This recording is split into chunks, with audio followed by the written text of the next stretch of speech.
మాదిరిగా ఉండొద్దని మా భావన. అందుగురించి మేము federation of Telugu associations of Maharashtra చేశాము. గత 10 ఏళ్ల నుంచి మేము ఒక ముంబై పూణే మధ్యలో ఒక 60 ఎకరాల ల్యాండ్ సంపాదించాము. మేము అందరము ఇండివిజువల్ గా కాంట్రిబ్యూట్ చేసి అందులో ఒక 6 ఎకరాలు ఆనంద నిలయం పేరు పెట్టాము. ఆ ప్రాజెక్ట్ ఉన్నది. ఆ ప్రాజెక్టు చైర్మన్ మన గుప్తా గారు ఉన్నారు. ఆ గుప్తా గారు లక్ష్మి గారు చెప్పడం, ఆ గుప్తా గారు చాలా ఇంతకు ముందు మాట్లాడారు. రండి సార్, అంతే ఉన్నాను ఇక్కడ కూర్చోండి.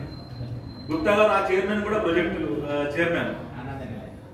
అలాగే మన తెలుగు వాళ్ళు చాలా పెద్దవాళ్ళు ఉన్నారు. వాళ్ళందరికీ మనం ఒక అవకాశం కల్పించాలి, స్థానం కల్పించాలి. డాక్టర్ పివి రమణ గారు చెప్పాలి ఏంటంటే ఆయన వయసు 85 సంవత్సరాలు. ఒక నిమిషం చెప్తానండి వీరి గురించి చెప్తాను, మర్చిపోయాను. ఈయనకు ఒక ప్రాబ్లం ఏంటంటే మీరు ఇంత అసోసియేషన్ అయితే పెద్ద ప్రాబ్లం.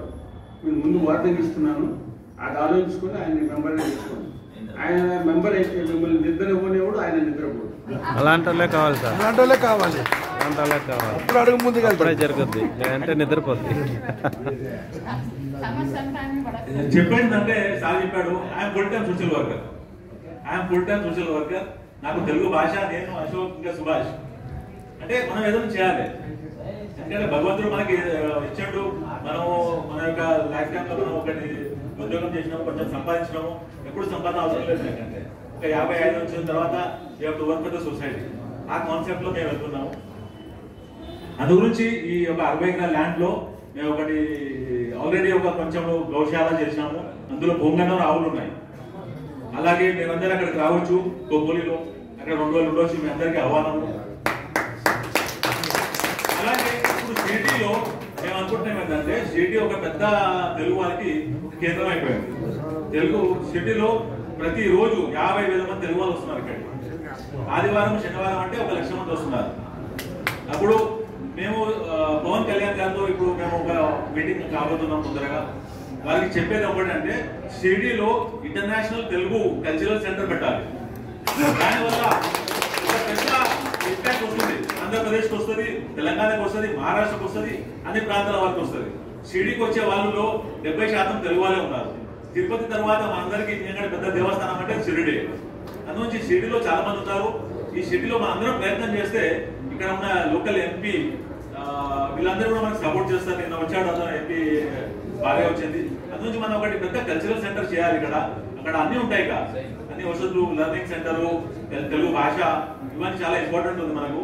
ఇదంతా మనం ప్రయత్నం చేద్దాం. ఇప్పుడు మహారాష్ట్రలో కూడా మనకు సానుకూలంగా గవర్నమెంట్ వచ్చింది, బీజేపీ గవర్నమెంట్ వచ్చింది. నేను కూడా బీజేపీ మహారాష్ట్రకు తెలుగు సెల్కు నేను అధ్యక్షుని. మన చంద్రబాబు నాయుడు, పవన్ కళ్యాణ్ గారు కూడా మహారాష్ట్ర రావడానికి ప్లానింగ్ అంతా నేను చేశాను. అందులోంచి మనందరం రాజకీయంగా కూడా ముందుకు పోవాలి. రాజకీయంగా పోతేనే మనకు అవకాశం దొరుకుతాయి, అప్పుడు డబ్బులు వస్తాయి, బడ్జెట్ వస్తుంది. అందుగురించి మనం ఇటువంటి మీటింగ్లు చేసి మన ఇంట్లో కూర్చుంటే నిజంగా కానే కాదు. అందులోంచి ఫాలోఅప్ ఇంపార్టెంట్. ఒకటి విషయం చెప్తాను, విద్యాసాగర్ సార్ గారు గవర్నర్ గా వచ్చినప్పుడు నేను ఎంతో ఫాలోఅప్ లెటర్ ఇచ్చినాం, కానీ కాలేదు. ఏ పని కాదు. ఆయన ఒక సుందర పని చేసాడు. నాకు 5 ఏళ్ళు మహారాష్ట్ర గవర్నర్ ఉండి కూడా తెలుగు వారికి ఒక పని కూడా చేయలేదు. కానీ తర్వాత నాకు అర్థమైంది వీళ్ళతో కాదు, మనమే అలా గుంకాలి. అప్పటి నుంచి మనం బీజేపీలోకి వెళ్ళి అవన్నీ పనులు చేసుకుంటూ ముందుకు వెళ్ళిపోయినాము. అందునుంచి ప్రతి ఒక్కరు కూడా ఆ రాష్ట్రాల నుంచి, చాలా రాష్ట్రాల నుంచి వచ్చారు. తెలుగు వాళ్ళు ప్రతి స్టేట్ లో ఉన్నారు. మీరందరూ కూడా ముందుకు రావాలి. మీ యొక్క గవర్నమెంట్ కూడా మీరు ప్రపోజల్ పెట్టండి, దాన్ని ఫాలోఅప్ చేయండి. ప్రతి రాష్ట్రంలో మన తెలుగు సాహిత్య అకాడమీ ఉండాలి అని మనకు మీరందరికీ మేము అనుకుంటున్నాం సార్. మనందరం చేయాలి. అప్పుడే చేస్తేనే తెలుగు భాష ఉంటుంది, తెలుగు భాష గౌరవం ఉంటుంది. అందు గురించి ఈ ఎఫ్కామ్ సంస్థ మేము అందులో ఎన్నో కార్యక్రమాలు చేస్తుంటాము. తెలుగు వారికి కాస్ట్ మీద ఉండదు. మాకు కల్చరల్ యాక్టివిటీస్, స్పోర్ట్స్, తర్వాత ఎడ్యుకేషనల్, ఎంటర్ప్రినర్షిప్ డెవలప్మెంట్, బిజినెస్ లో కూడా మన తెలుగు వాళ్ళు కావాలి. మన దగ్గర డబ్బులు ఉంటే మనం సంపాదన వేరే వాళ్ళకి హెల్ప్ చేయవచ్చు. అందులో తెలుగు వాళ్ళు బిజినెస్ లో ముందుకు పోవాలని మన ఉద్దేశము.